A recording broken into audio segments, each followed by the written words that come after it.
Once you've surrounded your kids with plenty of opportunities to get their hands on books, you're sure to find some family favorites. And here are some of ours.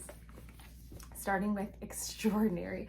This book, we go through all of the things that we want to be able to show our kids. We talk about fireworks, we talk about mountain tops and flying like an eagle. But what about all of the other smaller things? It says the extraordinary bellows, it trumpets and booms, it towers above us, it blazes and blooms. But what of the ordinary everyday thing, the soft quiet moments that make the world sing?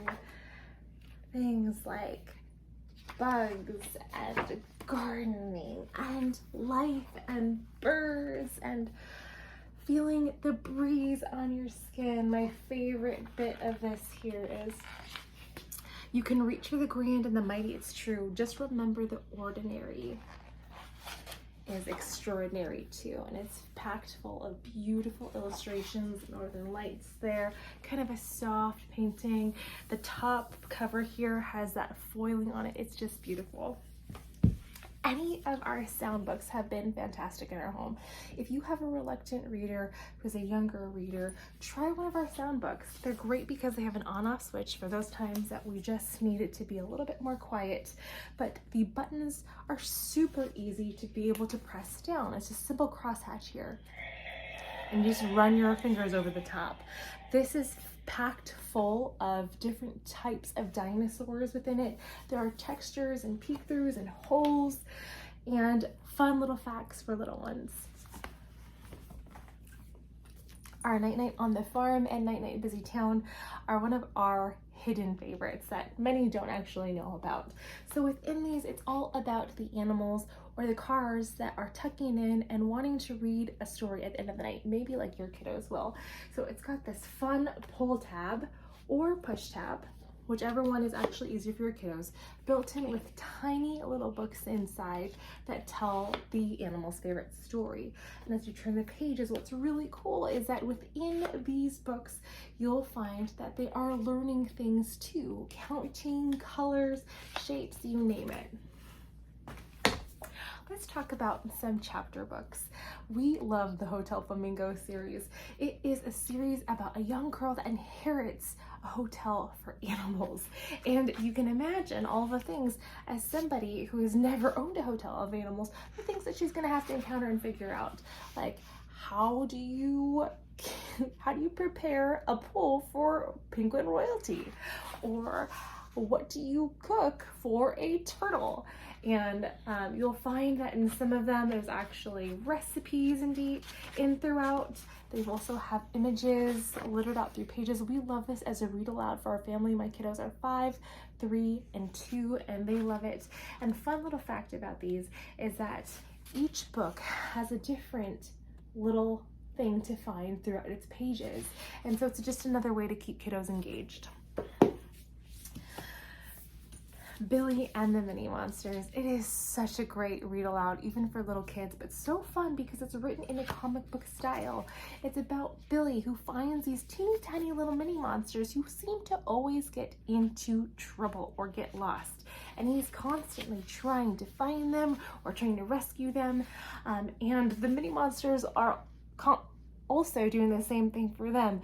They've got silly characters like Captain Snot and Fangface and Trumpet and Gloop, and it's got all these beautiful images, word bubbles.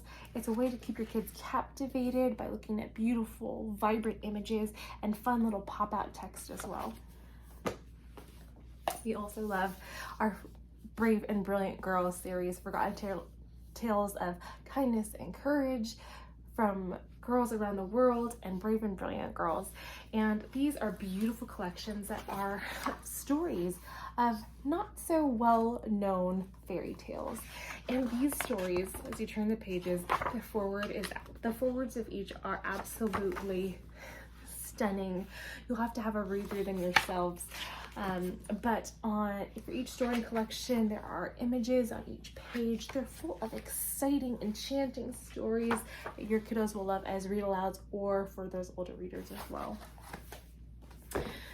Are Just Imagine or You Choose books. They are incredible, and I recommend them for every home with every little one. Even if your kiddos aren't reading already, they're very simple. Each page has a prompt, and you simply allow space for your kids to be able to choose or imagine. And this one says, can you imagine being big? And it helps them to think about what being big would being big would look like. You might have to bathe in a bathtub. You might peer into different houses because you're so tall. In the You Choose book, it explores where would you like to go, and it gives you a little peek inside your kiddos' brains for that day, and it's constantly changing. You can make up different stories. You can build vocabulary. It's packed full of different words of vocabulary, matchboxes or flowers and toadstools, unicorns and witches and dragons, so many things to look at, and it's just a fun way to establish having conversations with your kiddos. We love this series. 100 Things to Know About Food, or whichever one it is. You also have things that are historical and politics as well. But on each page, my kiddos have been going through things with food. And I'll tell you, my 5-year-old was reading this book. We left it as a toilet book for toilet time. And she went through this book and she was recalling all the various facts that she actually read in this book. And it blew my mind. And so these ones are really cool because your kids they can take it a page at a time and just start to absorb the information. Then we have the series for The Prince, the Witch, the Thief, and the Bears, or The Valiant Ninja Frog. And these are hysterical. They're absolutely silly. And it's about a dad telling a story to his kids verbally and making it up along the way. And if you haven't tried this already, you will find that kids like to participate.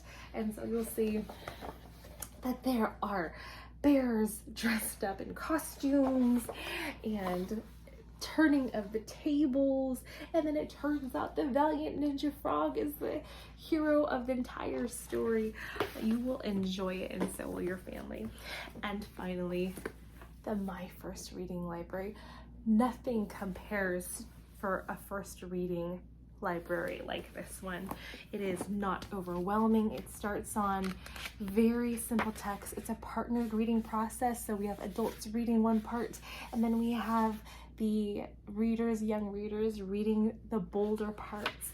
And as you turn the page, we have smaller concepts to grasp.